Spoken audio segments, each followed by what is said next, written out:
Good afternoon, ladies and gentlemen, and welcome to another exciting Propagandacast with me, your host, Imperial Dane. And today I have for you another 1 versus 1, this time on Angoville, and this time not a novice Monday fight, so hopefully a bit better, hopefully something with a bit of a grasp on the fight. Apparently this is a chap who is back after a long hiatus. In fact, I believe he last played was around 1.6, but of course he's been keeping an eye on the Propagandacast and is ready to fight for the fatherland. Or Uncle Sam, whatever. Nonetheless, ready here we are, 1 versus 1 Angoville, and of course I've already sort of given away, well, it's hard to give away some parts, because again, there's always going to be one Axis player. I mean, not in the southern corner, though. There is Pascunsansin, yes indeed, rolls off the tongue, Pascuns, bugger that, we'll just call him Pass, and he's fighting for the Americans, 5th Infantry Division, going up against the brave lads of MalikBlishtar. Yes indeed, it just keeps on going, you know. Composing an alarm company of the 17th SS Panzergrenadier Division Götz von Berlichingen, a alarm company basically being a sort of quickly scraped together unit of everything that wasn't really a combat personnel, that is cooks, mechanics, all that basically turned into a unit and then sent into the fight as well. But let's get to the actual fight. Let us see what MalikBlishtar and Pass will be up to. And of course, right in the beginning, there's not going to be much. And again, for all those sitting in games, keep on doing that. And I'm a bit lacking in a bit in high-level American games at the moment. At least in Allied games, British games, of course, also welcome. And of course, again, note, just because I'm not casting your game doesn't mean I hate you or anything like that. I'm just getting quite a few replays as of late. I mean, last week I think I got close to 40 replays. I mean, great dedication. If only I could get that many subscribers in a week. That's another case. I do believe that might have something to do with everybody playing Skyrim, Battlefield 3, Modern Warfare 3, possibly Batman Arkham City as well, who knows. Bit of a problem there with the Wehrmacht quarters that happens sometimes, you know, you get a bit too eager. Yes, forwards, man, now forwards, and then, oh right, I'm supposed to build something. On the other hand, engineers playing out to either side, good so far, but again, you know, keep sending on games. I'll do my best to sort of read them through, watch them through, despite, you know, being flooded with replays, having plenty of other things to do as well, including playing the game myself, you know. But all I can say is, you know, keep sending in, keep playing, you know, perhaps occasionally watch some of your own replays, or sort of perhaps notes and things you might sort of yourself, you sort of might make you wonder, perhaps I could have done that better, because sometimes, I mean, you just need to look at yourself and then sort of get the best perspective. First Volksgrenadier team arriving from MalikBlishtar, of course a bit delayed due to the sort of Wehrmacht quarters not completely finished, but we are seeing a rather heavy western focus from MalikBlishtar, of course, rather figuring, well, this is rather more open territory for me. I think that suits me better than rather this close quarters areas where lots of Americans could sneak up to me and do terrible, terrible things. And one engineer unsuspectingly walks right into all of that, of course. Engineers and riflemen sort of heading eastwards in the meanwhile. So far so good, I imagine, or at least partially good. Another rifleman team on the way. I mean, nothing unusual.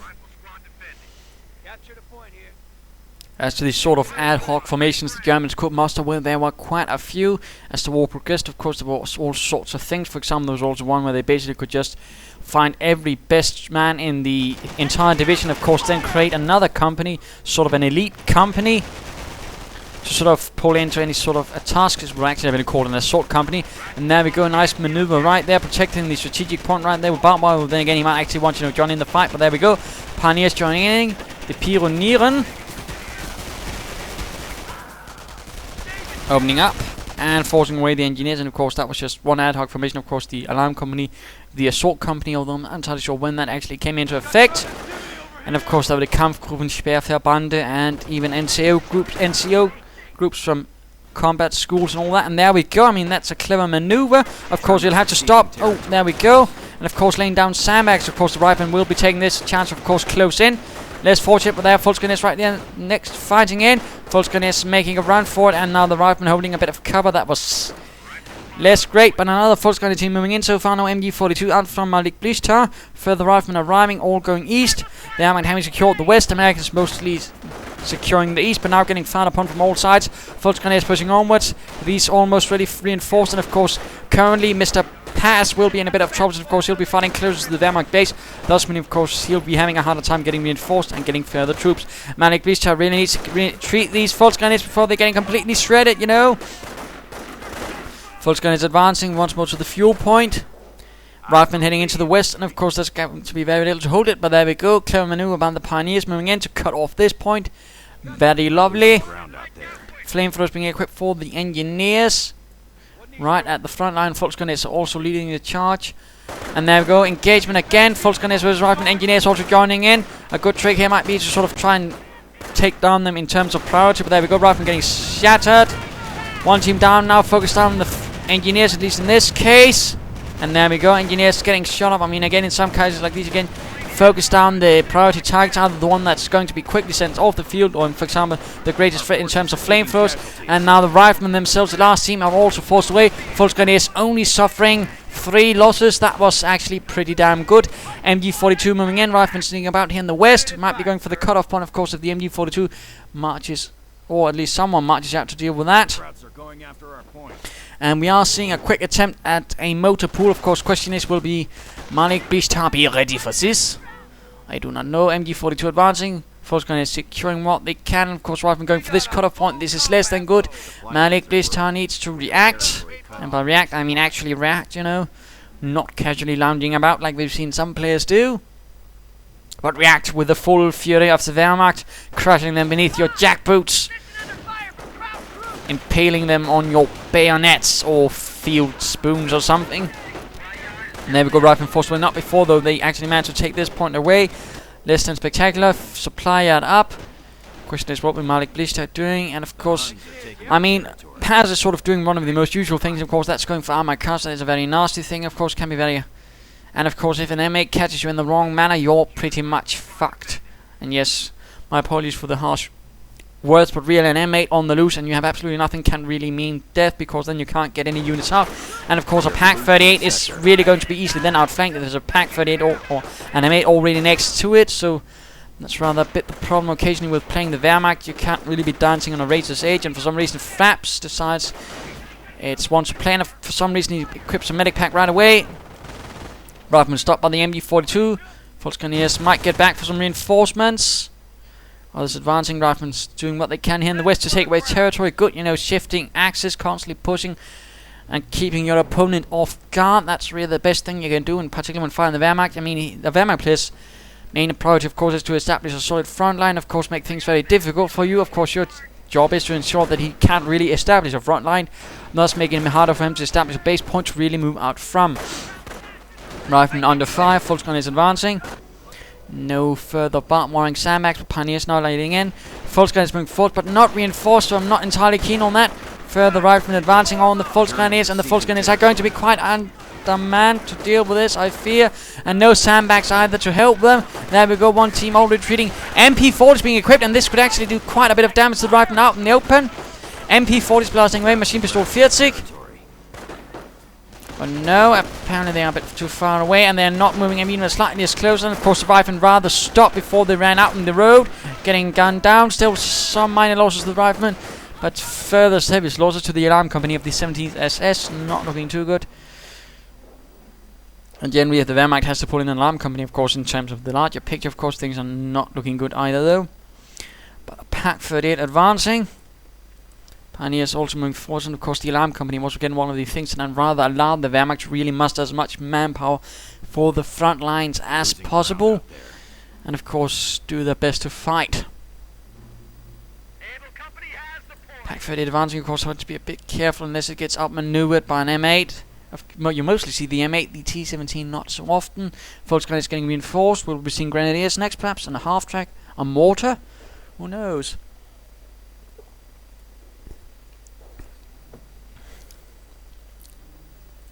Pioneers forced away once more, trying for a bit of harassment. I mean, that's good, you know, harassment is always good.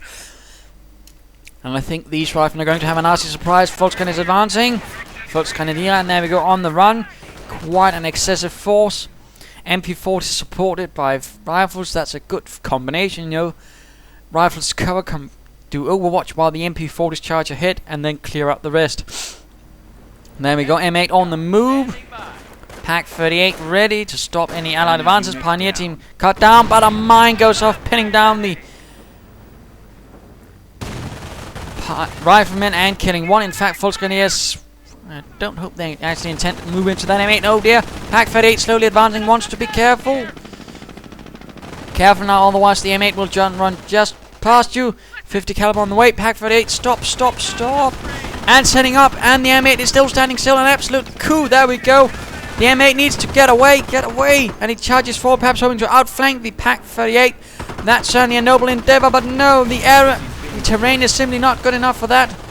And the M8 goes up in fire and smoke, gloom and doom, and these engineers now in fact might themselves be cut down. There we go. Another engineer bites the dust. Observation post report. But riflemen now proceed to flank the Pack 38, but grenadiers are themselves covering the Pack 38. There we go, and riflemen are sent away with heavy losses. Quite good timing by the grenadiers then, saving the Pack 38 hides.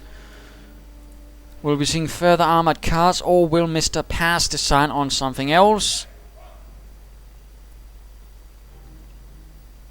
All a bit quiet. Volksgrenadiers and everything else advancing. Will they be laying down sandbags? But I know all those things are very nice. Kampfkraft center going up for MalikBlishtar. And we are seeing a weapon support center instead going up for Pass. Do believe it's time to go look at Malik. Was it Malk? Can be a bit hard to distinguish the I's and the L's occasionally, so of course it could be MalikBlishtar.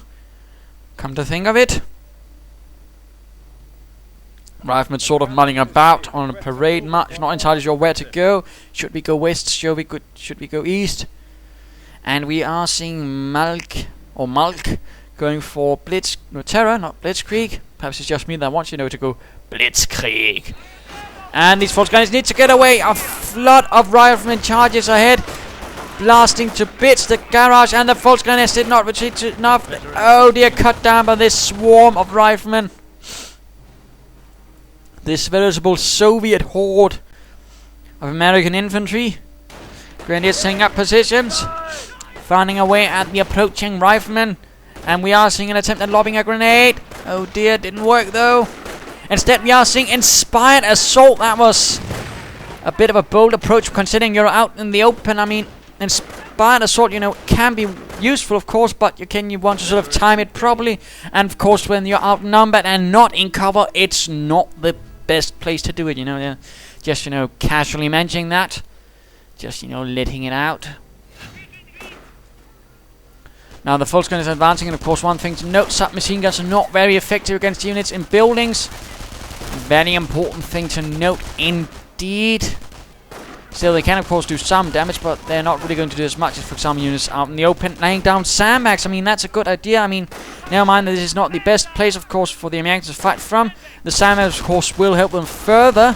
So a nice maneuver there by MalikBlishtar, and of course, laying down sandbags is always a generally good maneuver if you can get away with it in a proper manner. But a sniper from Pass puts a stop to that. And of course, for some reason, of course, the sniper can move about completely cloaked. Something I've always disliked, to be honest. Not very tactical, and sort of relies more on the world of micromanagement, less on tactics and strategy. Because again, I mean, in reality, a sniper can't really just move about uncloaked where everybody apparently can't.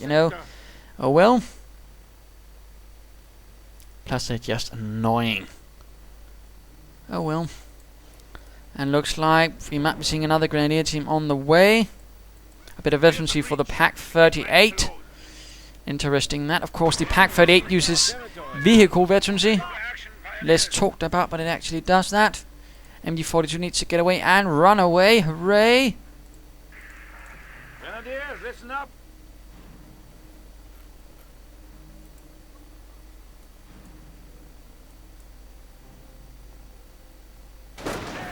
And riflemen advancing, of course, Malk apparently deciding to sort of ignore the casual threat of the sniper, the Scharfschützen. Grenades getting lobbed, but apparently not really hitting anyone. Grenadiers taking quite a beating and forced to run away, but of course a larger Wehrmacht force is moving in. Could do some damage, could perhaps even catch that sniper out in the open. Could, but would it? Getting sniped again. Now charging forwards, but getting counter-attacked by riflemen. Oh dear, this is going to bog down this, and of course make it much harder to get the sniper. And we are seeing another inspired assault. Absolutely insane. The Volksgun is just shredding the riflemen, of course, with the power of the fatherland, of the propaganda coursing through their veins, urging them to do more damage, to shoot faster, to generally just be super soldaten of some sort, I suppose. And they certainly managed to make short work of all those riflemen, sending the fear of the fatherland into them. Bunker going up. Very interesting, very interesting. And in fact we are seeing 2 snipers up from pass. Of course that will usually turn into sort of the dual sniper team, which of course can quickly make short work of Wehrmacht teams. And of course then you can't really hunt them down, because if you try to counter snipe, one snipes and then you can of course get counter sniped in some cases, or you get unlucky and you don't hit anything at all, and all that. Which of course also makes me wish there was at least a limit on one, but again, let's not get caught up in my personal opinions on such matters.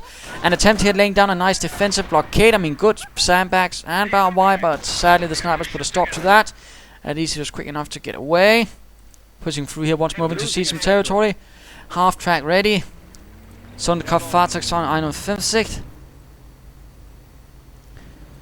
Probably salvaged from some elsewhere place. The 17th SS didn't actually have any armored half-tracks. Panzer Grenadier divisions didn't actually have that. That was reserved for 1 battalion of the armored Panzer divisions. The Panzer Grenadiers had to usually make do with trucks, and in the 17th SS case they also had to make do with, well, bicycles. Bicycles. Let's not get caught up in singing. Riflemen advancing once more, rather brutally. Half-track moving forwards, perhaps? No, it's apparently not entirely sure what to do. In fact, Grenadiers might want to retreat. MG42 staying up. Grenadiers need to retreat, and there we go. Riflemen getting shot up. MG42 fire gloriously, hammering down, shredding the riflemen, sending them scurrying, and for some reason he has to be careful, of course, because the snipers will immediately begin shooting down, and a strafing run, pinning and killing. MG42 cleared out. Where is the half-track? He's using it in the west instead of supporting his infantry. Oh dear, I mean, you don't want to use your armored cars as half-track as a sort of armored car. I mean, use it to support your infantry as they advance. Stuff like that. That's helpful. This is less so. And of course the Pak-38 is rather explosive. Of course, a good thing to keep it cloaked. MG42 now stolen by those thieving Americans. And I do believe it's time for the mid-game analysis. Of course, currently things are looking a bit bad for Mulk or Malik. Whereas Paz is certainly doing a bit of work, though then again he is not holding most of the map, but then again he is holding quite a sizable force, having stolen MG42, and of course those 2 snipers are quite a bit of a problem. Although he's interestingly enough not getting much out of that motor pool, which of course could be to the advantage of Malik, or Mulk, whatever. And of course he needs to put that half-track to a bit better use. I can't help but feel. Getting another grenadier team, but nothing to really help with those snipers directly, but a lot of infantry.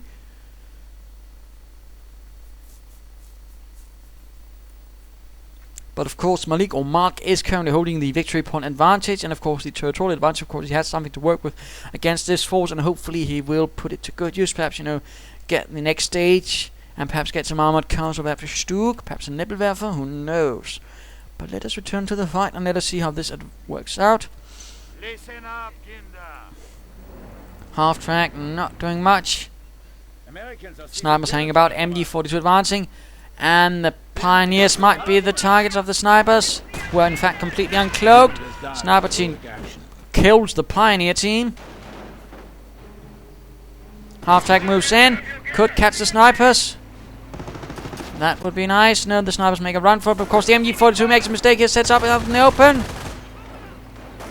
And is cleared out. Hooray for that. Could be retaken by the Wehrmacht. Half-track clearing out the rest. And now I imagine something might be coming out, and there we go, another armored car, another Greyhound. We're losing territory. Of course, the T-17, which of course is available, wasn't really actually used by the Americans. I mean, I suppose it's not really a huge surprise it isn't really that used. Engineers forced away by the half-track. My apologies. Medic bunker is up, but the snipers is rather preventing any wounded from actually being created, rather than just creating a bunch of corpses. And this is a medic bunker, not a mortuary bunker. And we are seeing a large American advance into the west. Of course, good move there, completely open except for a few mines, which does kill a few Americans and do a bit of other nasty things. Half-tank moves around, not entirely sure what it's intending to. Wehrmacht's moving through here.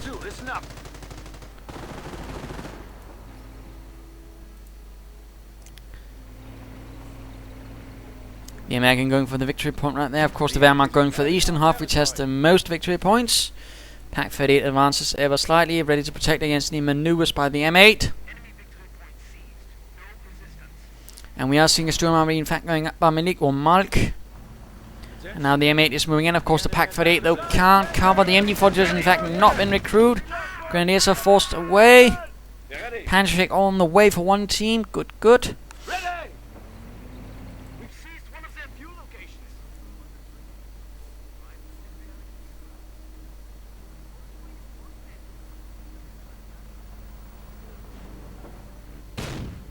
Americans are capturing a sector. Ever so quiet, ever so quiet.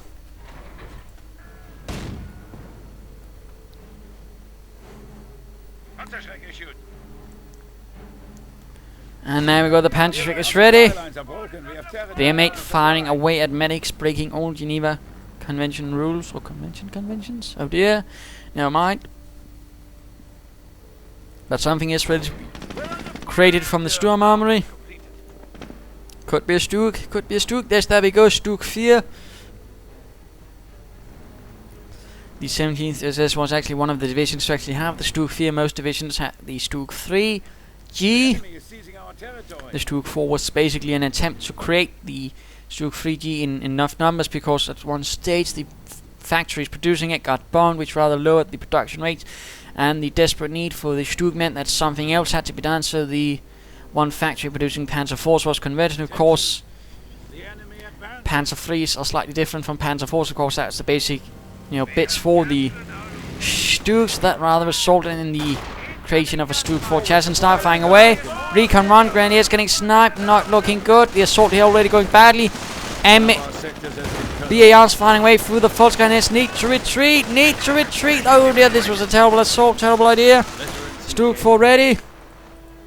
No attempt at really making any maneuvers there. The Americans really seizing it up there. He's rather clumping it up, but of course that could be a great maneuver for Mobile Pilot to sort of shift from either side to side, of course, keeping him constantly moving and of course unable to really defend anything. And of course now we are finally seeing some movements there in the west as well. And we are of course seeing airborne. Stug 4 advancing, Sturmgeschützwehr. Snipers flying away, getting a false grenadier. We have territory out of supply.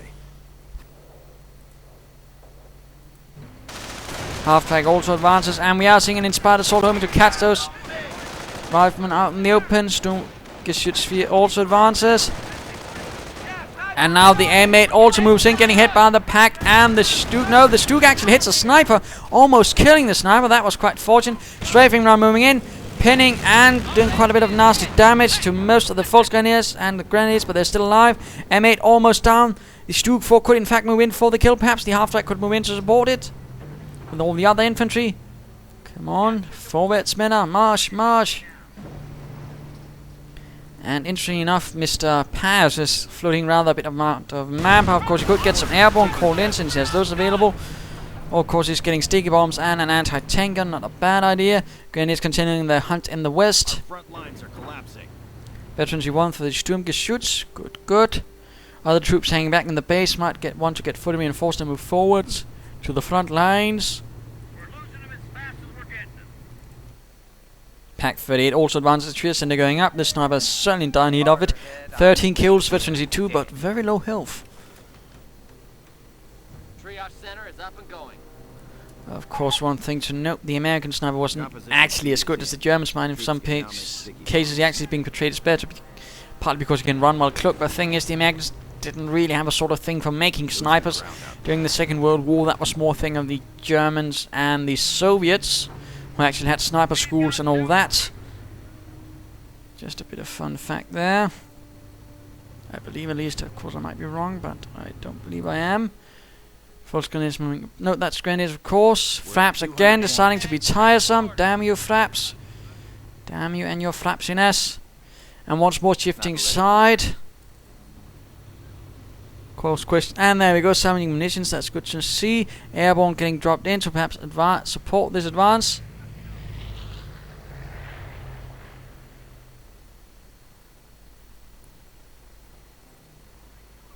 And I do believe these grenadiers, although they're now other forces moving in, will they be in a bit of trouble? There we go, sniper opening up. Grenadier down already. And full retreat. These grenadiers might also want to join into that whole retreating away from all those shooty things. Idea, there we go, grenadier down, retreat, retreat.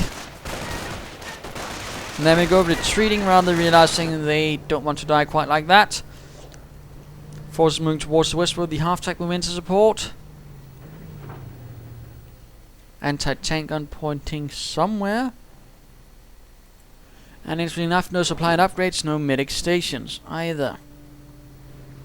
Anti-tank paradrop is asking for coordinates. And riflemen going down in a nasty and vicious manner. Stug running right into the anti-tank gun, probably firing armor-piercing rounds. Wouldn't be surprising, apparently not. Half-track also moving in. Riflemen getting sniped. Full guns getting sniped. Casualties being reported. Again, no real methods for dealing with those snipers so far from MalikBlishtar.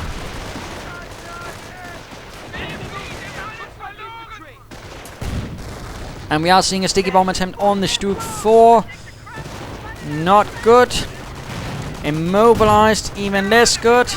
Riflemen getting suppressed, snipers advancing, veteran T2, both of them. And grenadiers trying to move in to perhaps flank them. Perhaps storm the positions for the fatherland. And of course now could be a good maneuver to move in the half-track behind all of this. But sadly no. Except the grenadier gets sniped. Apparently the other sniper got in fact killed. That was actually quite nice. Apparently those grenadiers must have fired off a good shot or two. Leaving behind only one sniper who's now retreating. Half-track advances but getting shot up. Needs to not stop up in front of an anti-tank gun. That tends to be one of the less good ideas you can have.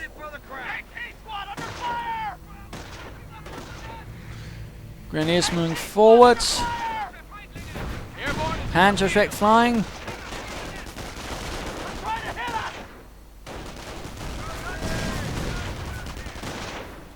And the hunt for the Americans moves in. Airborne getting killed. And a grenadier sniped the anti-tank gun, caught out in the open road, cleared out. And another attempt by the Americans to push through here, but sadly seems to be loss of cohesion. The snipers, of course, and the whole maneuver thing really didn't work out for him in the longer run. Base is under enemy fire. Wehrmacht pulling away rather than getting suppressed. Only one victory point left in the American hands, despite all attempts.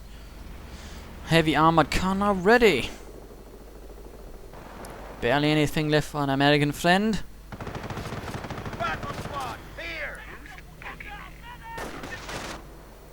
Front shift. And another sniper. I can't help but feel this is the wrong thing to go at this stage. I mean, really, the snipers haven't really been that good in pushing things forward, at least in this case, of course, because then Mr. MalikBlishtar does pulls over to the other side and sort of deals with that. Sniper and the rifleman getting shot up, and apparently the Stug gets another sniper kill. Apparently the Stug is just good at killing snipers, and GG from Pass. And game over, running away. And of course, what can we learn from this game? I mean, we saw some nice aggression from the American early on, but he wasn't really able to really capitalize on it. No mines again. Mines, sandbags, barbed wire, all those things. I mean, if you get a great advantage early on, get those things so you can begin preparing for the Axis counterattack. Again, that didn't really materialize. That was a bit of a problem. No medic stations, no supply and upgrades, sort of the usual things we saw see some Americans doing. I mean, snipers, yes, they can be certainly powerful when wielded in teams, but then again, they can also work against you in some cases. And of course, when he also then clumps up the rest of his forces, it rather means, of course, that Malik or any other Wehrmacht player just sort of caught in an arm, sort of moved over to the other side, and sort of kept him running back and forth, thus limiting the effectiveness of his sort of strong force. But then again, that strong force could only be in one spot, and that's not rather how the Americans work. They need to sort of attack from several angles, be spread out. So that was a bit unfortunate decision in strategy and all that. Of course, more mines could have been nice from a Wehrmacht friend, but at least he had a medic bunker up, though he didn't get much use out of it due to the snipers. So there you go. Hope you enjoyed it. If you did, why not subscribe or tell a friend? And if you didn't, well, why not send in a replay of your own? This is Imperial Dan saying cheers.